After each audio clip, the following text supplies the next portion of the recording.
একটা বান্ধবী আছে, ওর সাথে মোটামুটি রেগুলারই কথাবার্তা হয়।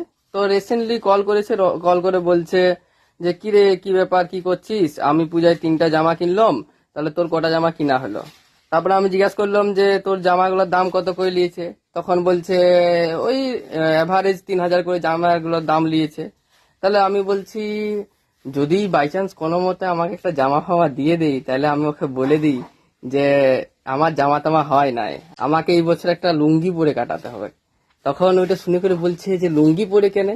তখন বলছি, এই যে বাবা একটা লুঙ্গি কিনেছে এই বছর, বাবার নতুন লুঙ্গি পরে পূজা দেখবে, আর বাবার যে পুরনো আগের বছরের লুঙ্গিটা আছে সেটা পরে করে আমি পূজাটা দেখবো। তো এত কিছু শোনার পরে বলছি, তাহলে তোর একটু দয়া লাগছে না, একটা জামা টামা হোক কিনে দে আমাকে। তখন ও বলছে, কি করব ভাই, পয়সা টয়সা নাই, মেকআপের মানে এত করুণ ভাবে বলছে যে মেকআপের জন্য আরো 5-6 হাজার টাকা লাগবে। এত ভাবে বলছে যে মনে হলো যে ওকেই 50 টাকা আমি দিয়ে করে সাহায্য করি।